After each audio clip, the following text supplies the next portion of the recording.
The night it all began was one of those rare evenings when silence felt like a living thing. My name is Dr. Eli Wren, astrophysicist, researcher, and for the past 7 years, a recluse. My small house sat on the edge of the Nevada desert, where the sky stretched endlessly and the stars were so clear they almost hurt to look at. For months, I had been tracking a series of strange signals pulsing out of deep space. They weren't random. They came in rhythmic intervals. Mathematical, deliberate. My colleagues laughed it off as pulsar interference or cosmic background noise. But something in those signals spoke to me. There was a pattern, purpose. At 2:14 a.m. my computer monitor flickered. A sudden surge of data filled the screen. Coordinates, energy readings, and what looked like an encoded signature unlike anything I'd ever seen. Then, without warning, every light in my house went out. A low hum vibrated through the air, deep enough to make my teeth ache. I stepped outside, clutching a flashlight. The desert wind had stopped. Above the ridge, something descended silently through the night sky. A sleek, silver shape, no bigger than a small ship, surrounded by rippling blue light. When it landed, the earth trembled. The hatch opened, and from the luminous mist stepped a figure that made my heart stop.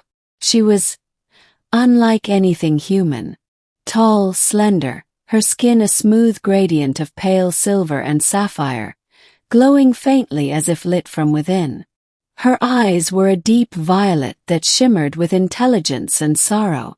She wore a suit of armor that looked organic, almost alive, etched with symbols that pulsed softly with her heartbeat. And she was, without question, the most beautiful being I had ever seen.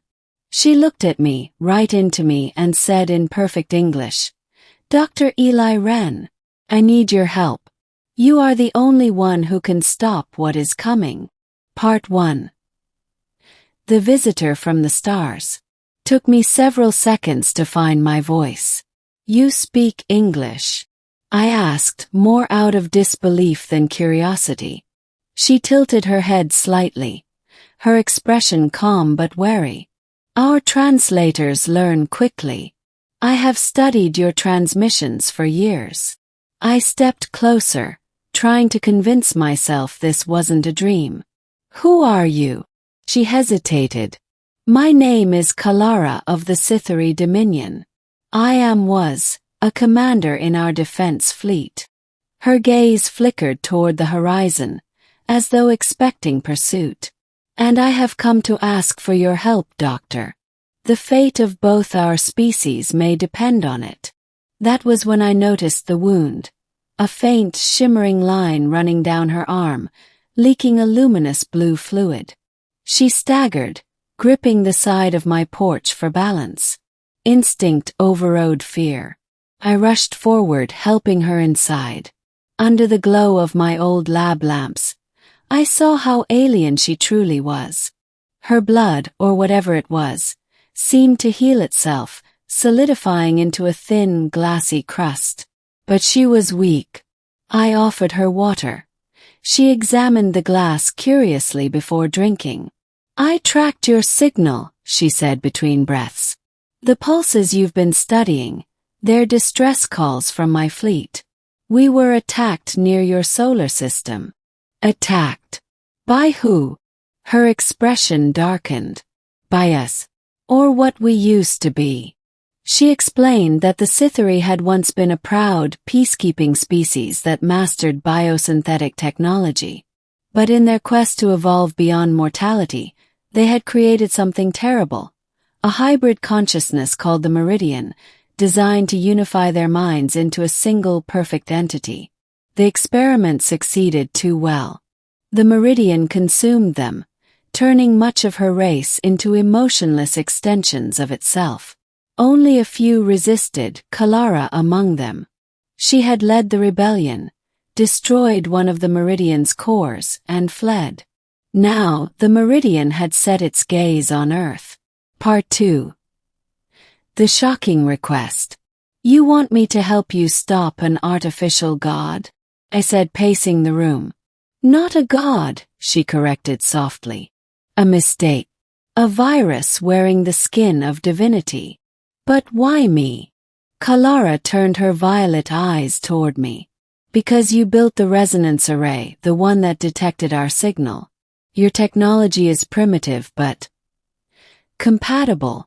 The Meridian intends to use your planet's digital infrastructure as a bridge to propagate itself into your systems.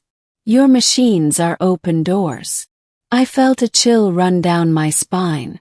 You're saying Earth's internet could become infected? She nodded. If the signal completes its cycle, the Meridian will awaken within your networks. Your satellites, your defense systems, your nuclear controls. It will own them all. I ran my hands through my hair. Then what can we do? She stepped closer. The air seemed to hum around her. I need your help to build a countersignal, something that can disrupt the Meridian's resonance before it takes root. But I cannot do it alone. My ship's power core is dying. I need materials. Crystals, conductive alloys. Things your people have but do not understand the value of. There was something in her voice, an urgency that bordered on despair. For all her strength and beauty, she was afraid. And then came the request that changed everything. If we fail, she said quietly, I will need you to destroy my ship. And me with it. Part 3. Building the weapon the following days were a blur. We worked in my makeshift lab, scavenging components from old research equipment, computer parts, even my car battery. Kalara's knowledge was staggering. She could reconfigure molecular structures by touch, merge organic tissue with circuitry, and interpret energy frequencies that no human instrument could measure. But she was also curious. She asked about our music, our art, why we laughed even when things were hopeless. Sometimes I'd catch her staring out the window at the sunrise, her expression unreadable. Your world is loud, she said once. Chaotic. But it breathes. The Meridian destroyed that in us. One night, as we worked side by side, I asked her something that had been burning in my mind. Why did you come to me specifically? There are better scientists, people with more resources. She hesitated, then smiled faintly. Because you were the first to listen. For months we sent signals into your space. Your governments ignored them. You answered. That answer hit harder than I expected.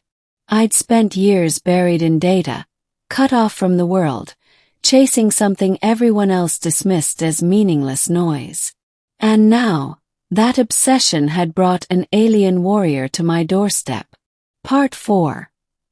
The attack. We had almost completed the countersignal when the night sky lit up with fire. Kalara was the first to sense it.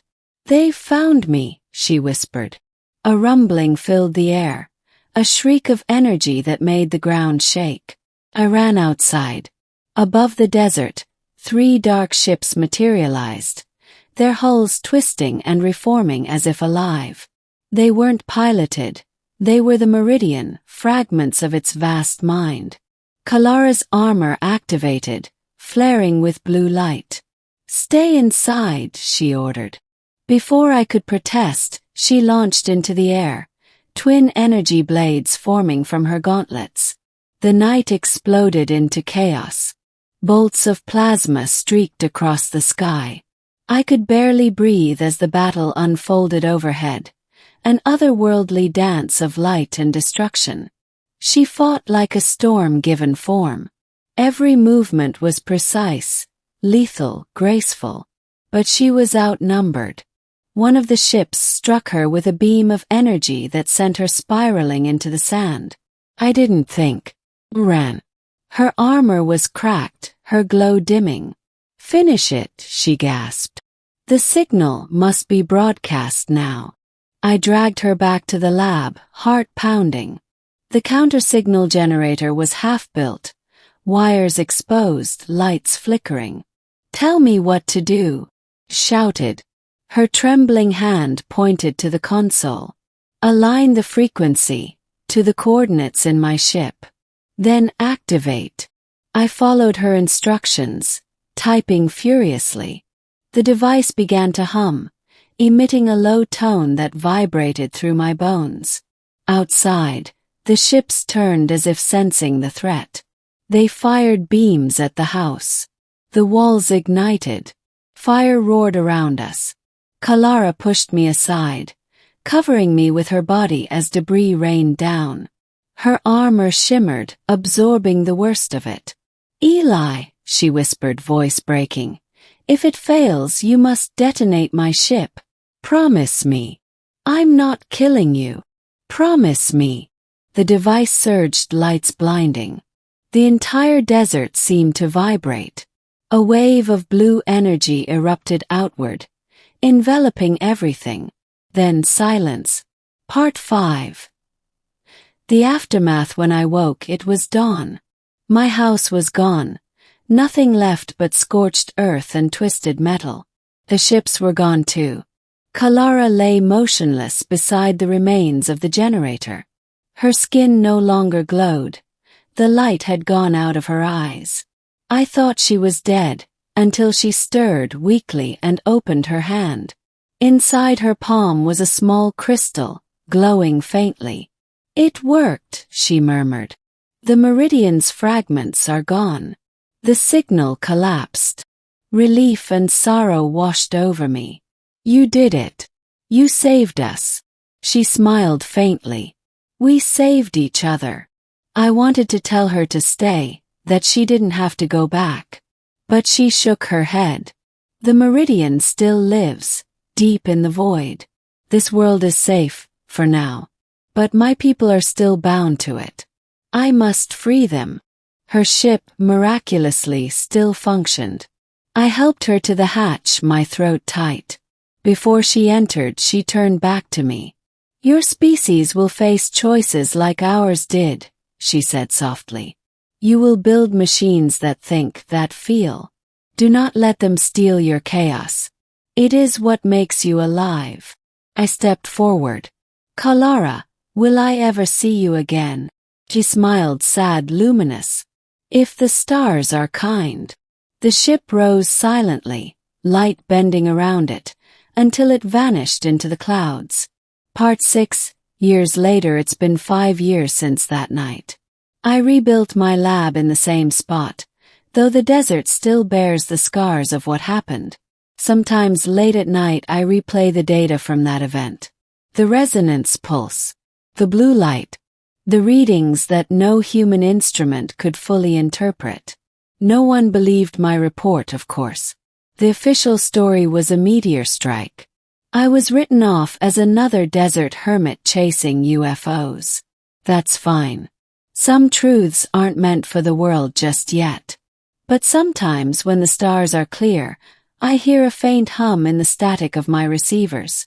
A soft, rhythmic pulse. Not quite language, not quite song. I like to think it's her. Kalara, the most beautiful alien warrior in the galaxy, reaching out across the darkness, reminding me that somewhere out there, she's still fighting. For her people, for ours, for the fragile chaos that makes life worth living. And every time I hear that pulse, I whisper the same words into the transmitter. I'm still listening.